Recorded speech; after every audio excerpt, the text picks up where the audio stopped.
Congrats doctor, పాపను కాపాడుకున్నాం. నువ్వు చెప్పిన ప్రతి పని చేశాను. దానికి ప్రతిఫలంగా నా పాప ప్రాణాల మీదకి తీసుకొచ్చావు. దానికి నేనేమనుకోను. నా పాపని నేను తీసుకెళ్ళిపోతున్నాను. వెళ్ళిపోదు గాని వెళ్లే లోపల చిన్న పని చేసి పెట్టు డాక్టర్. ఇప్పటి వరకు నువ్వు చెప్పిన పనులన్నీ చేశాను. ఇక మీదట ఏమీ చేయను. నువ్వు ఇలాంటి పని చేస్తావనే నా ఏర్పాట్లోనే ఉన్నాను. చూడు, పెళ్ళవగానే పాప నాకు ఇస్తానని చెప్పావు. అక్కడ పెళ్ళి అయిపోయి ఉంటుంది. ఇక నేను పాపను తీసుకెళ్తున్నాను. నీ భార్య నా దగ్గరున్న పాపను తీసుకెళ్తావా? పెళ్ళం వద్దు, పాపే కావాలనుకుంటే అలాగే తీసుకెళ్ళు. కాకపోతే నీ భార్యను మర్చిపో. హారిక నీ దగ్గర ఎందుకుంది? అసలే తను చాలా కష్టాల్లో ఉంది. తను అడ్డం పెట్టుకుని నన్ను బెదిరించాలని చూడకు. నీ ఇష్టం డాక్టర్. పెళ్ళం కావాలో పాప కావాలో నువ్వే తెలుసుకో. పెళ్ళైతే పాపను తీసుకెళ్ళమని నువ్వేగా చెప్పావు. చెప్పాను, కానీ పెళ్ళింకా పూర్తి కాలేదు. నీతో కలిసి గ్రూప్ ఫోటో దిగాలని రాధ ఆశపడుతోంది. త్వరగా వెళ్ళి ఫోటో తీసుకో. నేను పాపను తీసుకొస్తాను. నేను నా పాపను వదిలిపెట్టను. ఒక్కసారి నీ భార్య గొంతు విను డాక్టర్. ప్లీజ్, నీకు దండం పెడతాను, నన్ను వదిలే.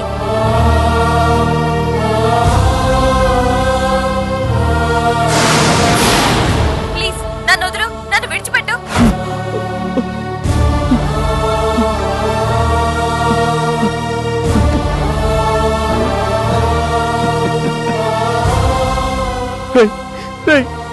నా భార్యను ఏం చేయకు ప్లీజ్. ఇప్పటివరకు ఏం చేయలేదు. నువ్వు అక్కడ పాపను వదలకపోతే ఏదో ఒకటి చేయాల్సి వస్తుంది. పాప పరిస్థితి తెలిసి కూడా ఎలా వదిలి వెళ్ళమంటావురా? పాప గురించి నువ్వు ఏం దిగులు పడకు. నువ్వు అక్కడ గ్రూప్ ఫోటో దిగగానే నేను ఇక్కడ పాపను వదిలేస్తాను. ఇక్కడ నువ్వు పాపను వదిలేసావనుకో, వెంటనే నీ భార్యని వదిలేస్తాను. అప్పుడు నీకు ఇద్దరూ ఉంటారు. రిస్క్ చేసావనుకో, ఒక్కరే ఉంటారు. రే, పాపకు సీరియస్ గా ఉందిరా. నువ్వు ట్రీట్మెంట్ చేసావు కదా, పాపకి ఏం కాదు. త్వరగా పాపను వదిలి వెళ్ళిపో. నా వల్ల కాదు డాక్టర్. నేనెంత క్రూయలో నీకు తెలిసే ఇంతసేపు ఆర్గ్యూ చేస్తాం. కాసేపట్లో నీ భార్య చావు కేకని. తన్నేం చేయకు, పాపను వదిలి వెళ్తాను.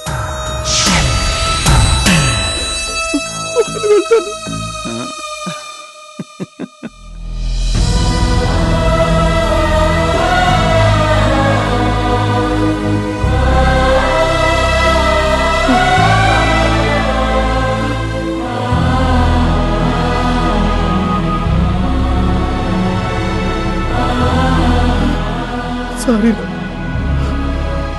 నువ్వు ఇక్కడే ఉండు.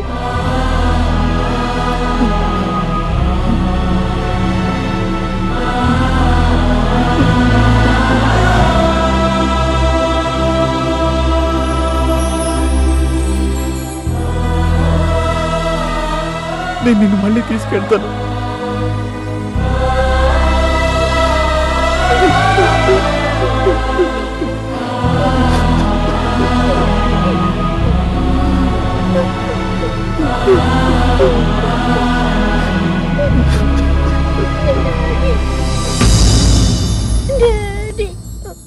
నేను ఇప్పుడే వస్తాను రా, వెంటనే వచ్చేస్తాను. నన్ను నమ్మమ్మా, నమ్ము.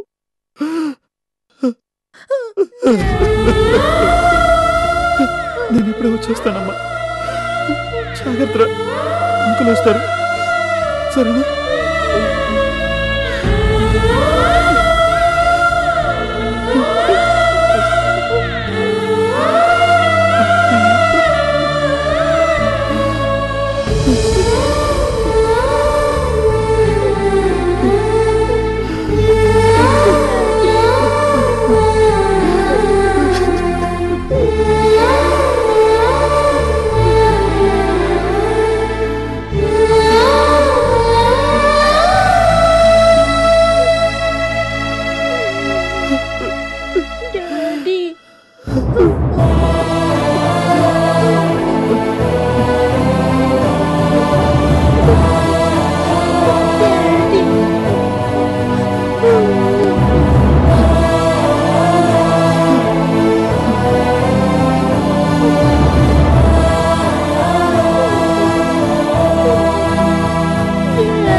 పగిలిపోయిన ఫోటో నీ కాపురం రెండు ఒకటేనే.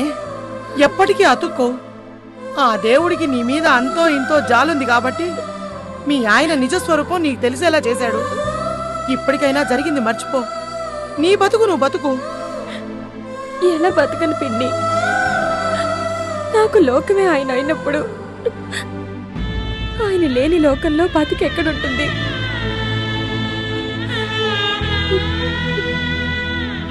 ఎదుటి వాళ్ళు కొట్టినా తిట్టినా మర్చిపోవచ్చేమో గాని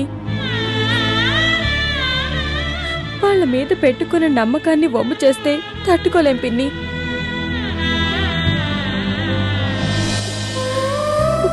ఆయన నేనెంత ప్రేమించానో నీకు తెలుసా పిన్ని? నువ్వెన్నిసార్లు ఆయన ఇక్కడే ఉన్నాడన్నా పిన్నికి మా ప్రేమ గురించి తెలియక అలా మాట్లాడుతుందేమో అనుకునేదాన్ని.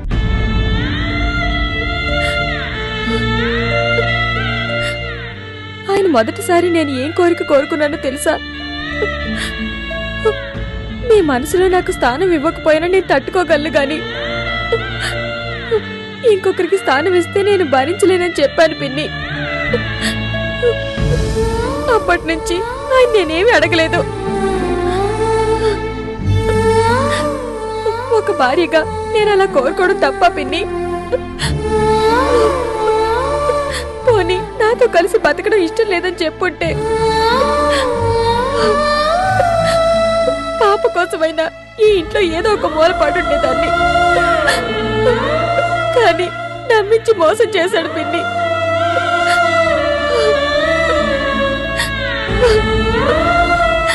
నేనెలా తట్టుకోను?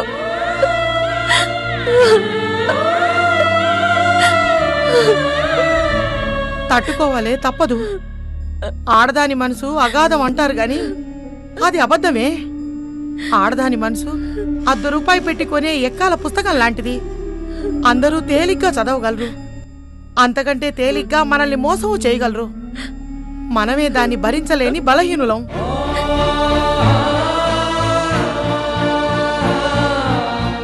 ఇలాంటి బలహీనమైన వ్యక్తిత్వం ఉండడం మన తప్పు కాదే, మన పెద్దవాళ్ల తప్పు. మనం పూజించేది 2 భార్యలున్న దేవుళ్ళకి, కష్టాలు చెప్పుకునేది వాళ్లకే. దేవుళ్లే తప్పు చేసినా ఇదే అన్యాయమని అడగకుండా రాముళ్లాంటి దేవుడి పేరు చెప్తారు. పైగా ద్రౌపదికి 5 భర్తలున్నారు కదా అని ఎదురు ప్రశ్నే వేస్తారే గాని ఏ ఆడపిల్లైనా రోజూ ద్రౌపది గుడికెళ్ళి మొక్కుతుందా అని ఆలోచించరే. భర్త కోసం అన్నీ కోల్పోయిన ఆడదాన్ని ఆదర్శంగా తీసుకోమని అమ్మ, నాన్న, అన్న, అక్క పుట్టిన దగ్గర నుంచి చెప్తూ ఉంటే మనం ఇలా కాక ఎలా ఉంటాం? కనీసం నువ్వు ఒక పని చేయవే.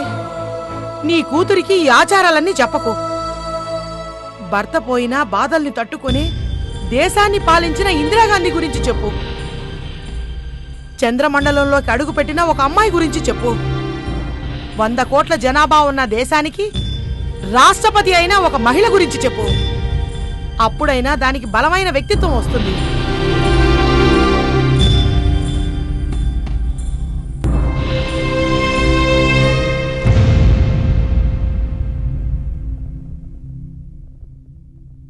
బాబాయ్, ఇక ఆ కిషోర్ గారు రారు బాబాయ్. నాటకం ముగిసిపోయింది. దాని సంతోషం ఇందాకే కిషోర్ బాబుతోనే వెళ్ళిపోయింది. దానికి ఏదో కూడా నచ్చ చెప్పండి బాబాయ్.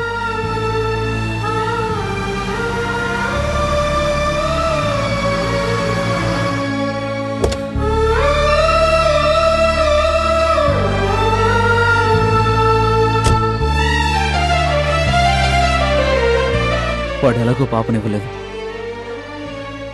కానీ రాధ తన భర్తని వేరే ఎవరికో ట్రీట్మెంట్ కోసం పంపించింది. తన భర్తకి ఎన్ని రోజులు దూరమైనా మళ్ళీ వేరే పాపకు ట్రీట్మెంట్ అనగానే సంతోషంగా పంపించింది. అలాంటి అమ్మాయికి నేను ఏమైనా చేయగలను అంటే అది తను సంతోషంగా ఉంచడమే. అట్లీస్ట్ నా వల్ల ఇంకొకరికి సహాయం జరిగితే నా పాపకు అదే శ్రీరామ రక్ష.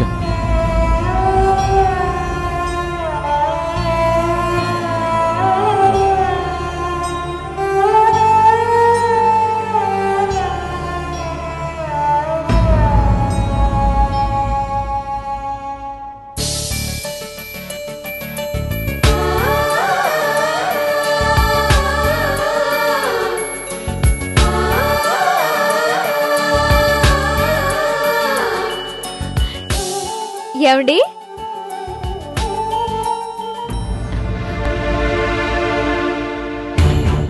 ఆ తల మీద దెబ్బేంటండి?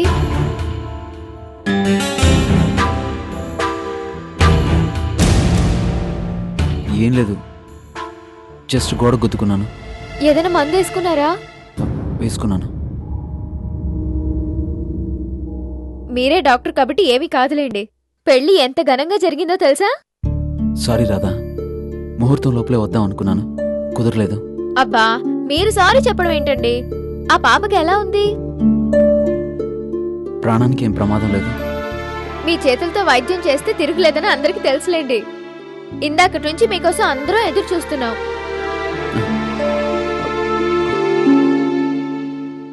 సారీ సత్యం, ముహూర్తం టైంకి రాలేకపోయాను. మీరు అలా మాట్లాడకండి బాబు. ఎంతో ముఖ్యమైన పని అయితేనే మీరు వెళ్ళుంటారని మాకు తెలుసు.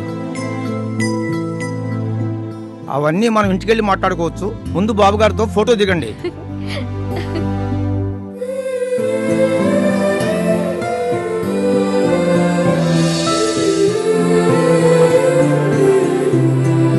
ఆగాగు.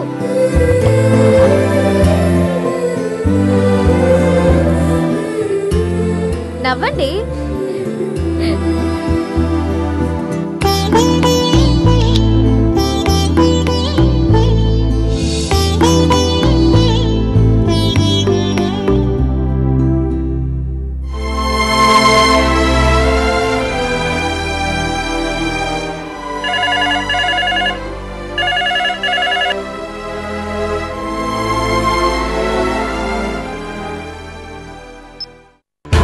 హలో, అత్తయ్య, మీకేం కాలేదుగా?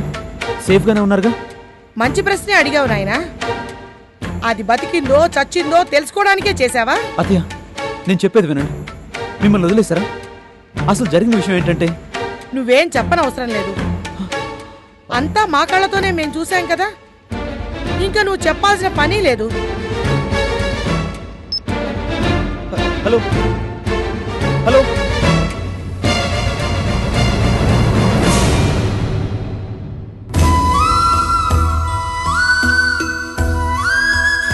మీ ఆయన నిన్ను నమ్మించడానికి ప్రయత్నాలు మొదలుపెట్టాడే.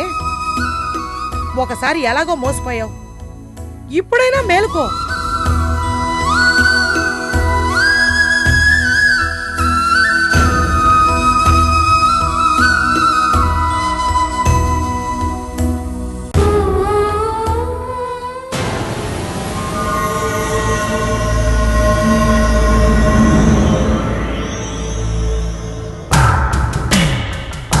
పాపకు ఒంట్లో బాగోలేదన్నప్పుడు కేర్లెస్గా ఉన్నావు. ఇప్పుడేంటి ఇంత సీరియస్గా ఆలోచిస్తున్నా? నేను ఆలోచిస్తుంది రాధ ద్వారా మనకి రాబోయే డబ్బు గురించి.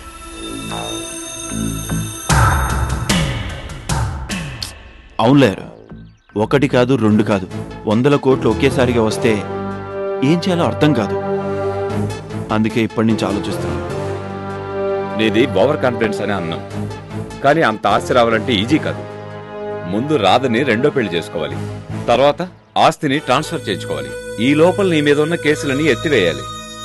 ఇవన్నీ కరెక్ట్ గా జరుగుతాయని నమ్మకం ఏంటి నాగరాజు? లాయరు, ప్రపంచంలో నీకు తెలిసిన బెస్ట్ స్క్రీన్ ప్లే రైటర్ ఎవరు? నాకు తెలిసినంత వరకు మాయాబజార్ సినిమాకి స్క్రీన్ ప్లే చేసిన కేవీ రెడ్డి గారు. కాదులే, శకుని. వాడే మనకి ఇన్స్పిరేషన్.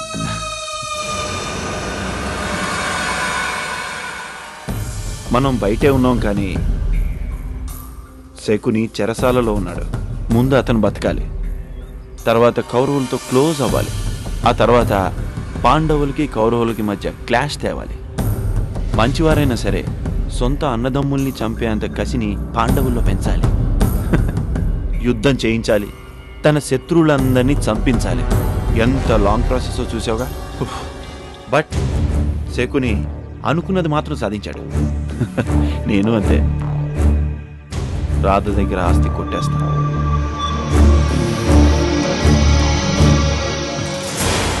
ఇప్పుడు రాధ ఎంత సంతోషాన్ని అనుభవిస్తుందో మనం అంత త్వరగా ఆస్తిని సంపాదించాలి.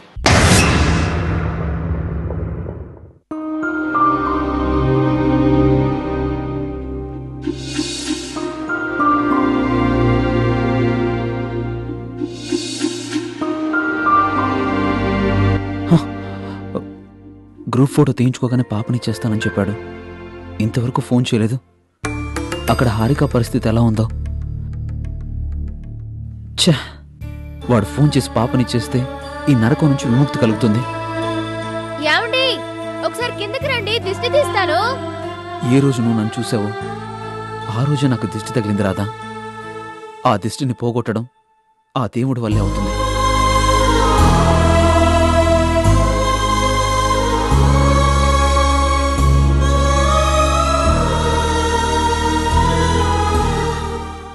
హారిక, నువ్వేం చెప్తున్నావు నాకు అర్థం కావట్లేదు.